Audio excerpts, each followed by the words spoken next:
Welcome to part 2 of our two-part Eagles Talent video chat interview with Stephanie Decker. In part 1, Stephanie shared her heroic story of the day in 2012 that changed her life and how she uses her message as a keynote speaker to help both organizations and individuals overcome adversity. In part 2, she tells us about the amazing things the Stephanie Decker Foundation does to help both kids and adults who are amputees. We also learned about her new high-tech legs, straight from the military. It's so clear to me the passion she has for her foundation, but it's not without determination.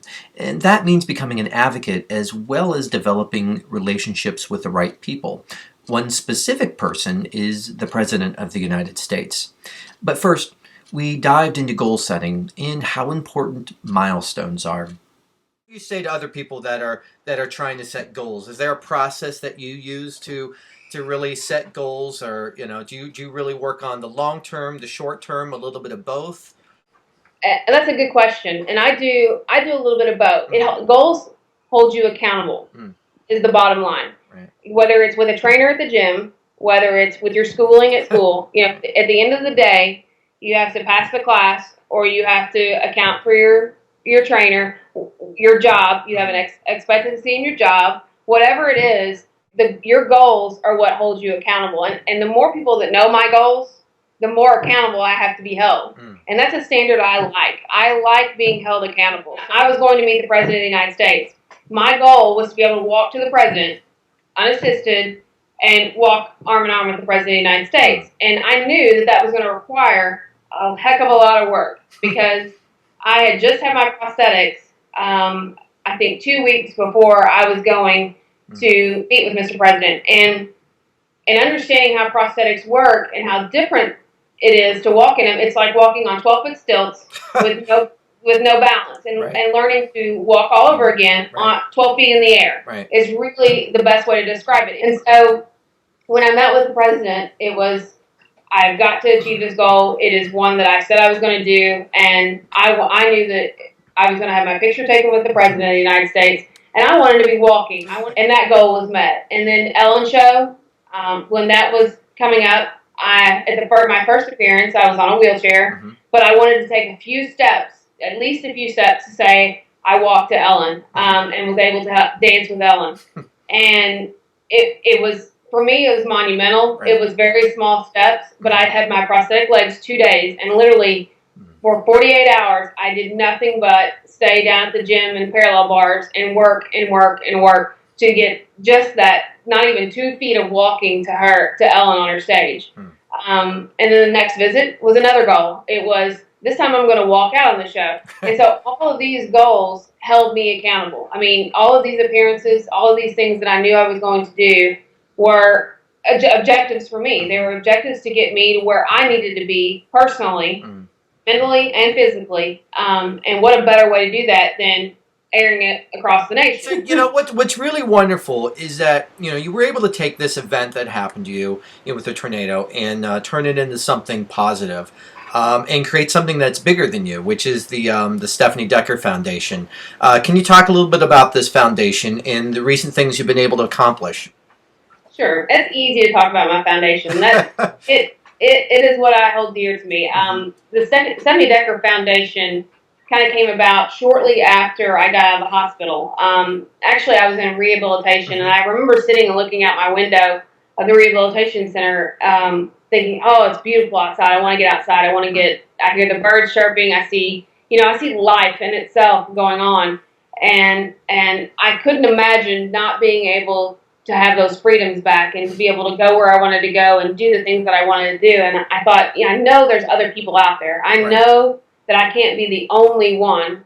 And that's when I started to break out of the mentality that it's not just me, I know that there's thousands upon thousands, hundreds of thousands of amputees out there. I knew there was a way. There had to be a way to incorporate helping other kids and sports. And the more Joe and I talked, and the more we started to see other kids that were missing limbs, the more I knew that, we want to teach these kids how to play sports. They play baseball if they want to play baseball, soccer if they want to play soccer, whatever it is, whatever their passion is. There has to be a way to show these kids that they can do exactly what other able-bodied kids can do. Right. And coinciding with helping other kids, I knew that technology was out there. I just had to figure a way to channel it and get other people the knowledge of knowing what that technology is, and continuing to push others and manufacturers to make technology to stay with active people and those that want to have their life back. I mean, without the technology that I have, I wouldn't be able to do the things I do now. I mean, I can bench press, I can do squats, I can do, everything that I did before, I'm able to do. And a lot of that is because of what technology I'm wearing. And then right along with that became laws and the hardest battles, Right. the laws that we're trying to change, the insurance companies that we're trying to change. And honestly, that has been a big part of a reward for us as well. We've been able to change laws, and we've been able to actually change, Humana, which is a huge insurance company, they've actually changed our policy. We went and said, look, you gave us the technology, you gave me the technology. How are you going to say the next person that is in an accident, the next mom or dad that's in a car accident and loses their leg, how are you going to say they are not important enough to have this technology? Right. You can't. And, so something needs to change now. And they went back and they changed their policy. And that kind of thing has a ripple effect among other insurance companies. When we got in front of Kentucky and Kentucky legislative lawmakers, it makes sense. They started to look at the big picture and go, okay, well, and my biggest point was, if this was you or your child that was in an accident, would you not want them to be able to walk and run and do all those things? And they're like, well, yes. And then we have to make changes. And that even kind of widened and expanded the foundation even further. Now that we knew that we were actually making changes with laws, we were making changes with insurance companies, pushing manufacturers to keep the technology out there and making it available to everyone. With that, all of these things kind of came together with our foundation. We were able to provide scholarships to a camp called Nubability. And Nubability helps limb different kids learn to play sports. And it's got to be special, yeah. Absolutely. It was a perfect fit for what we were looking to do. And the people were great. The founders were great. And most of them were missing an arm, part of an arm, limb. Many had prosthetics. And so for us, going to this camp and being able to sponsor children that couldn't afford to go, we paid their airfare, their expenses. Their parents came because their parents need to learn how to teach their kids these things as well. So to provide that for these children and their families was probably the most rewarding thing I've ever done in my life. To see their faces, to see these kids light up, to see them achieve their goals and do all the things that they've always wanted to do as like other able-bodied kids was priceless.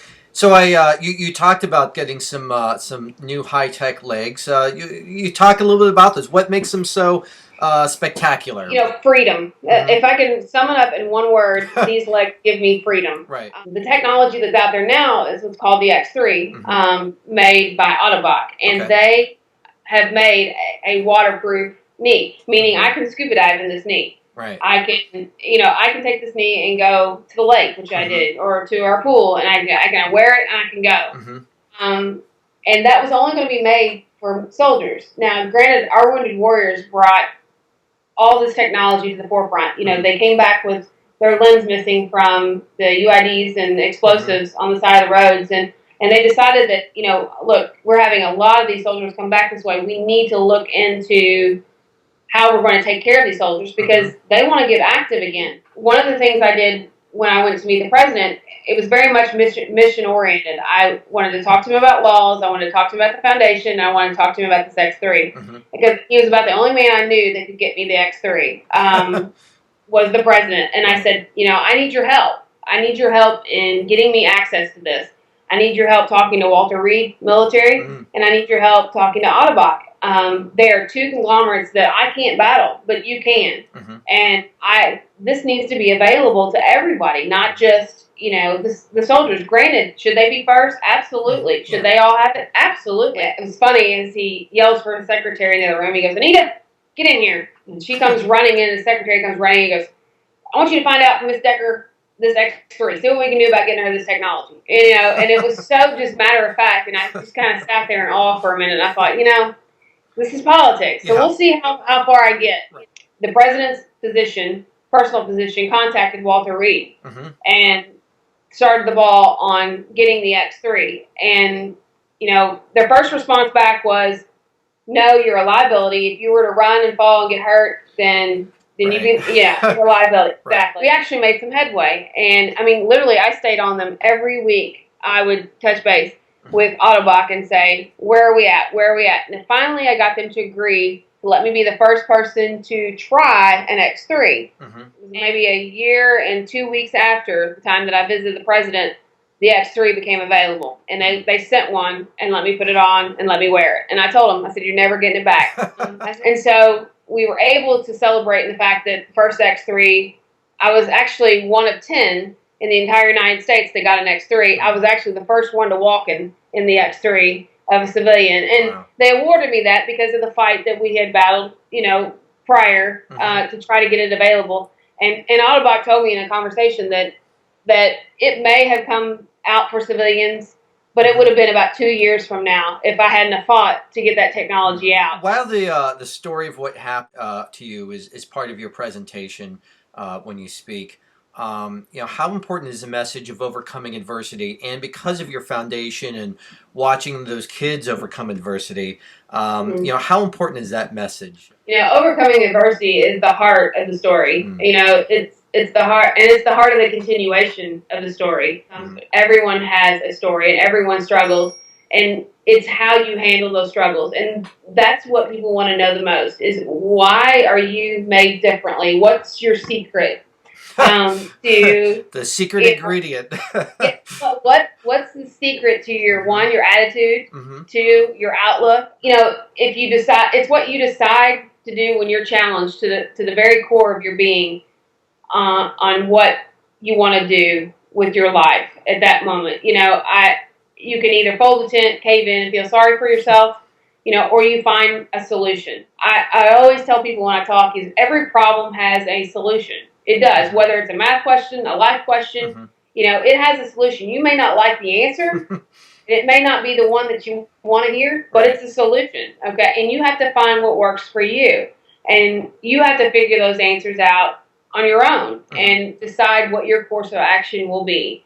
And for me, that's how that's how I'm motivated. That's how I'm driven. Those are the deciding factors of how I deal with adversity in my life, is that I tackle it head on and decide, all right, failure is not an option. So Right. What are our solutions? What are the answers? Do I like that I'm missing my legs? No. Mm-hmm. But my option is I either sit in a wheelchair or I put on a pair of prosthetics and I go. Right. So guess what? That's my solution. Mm-hmm. Now I have to deal with that. I have to make what I can out of that. And that's what I decided to do, is to stay determined, to stay focused, and willing to work as hard as I needed to overcome those battles. Right.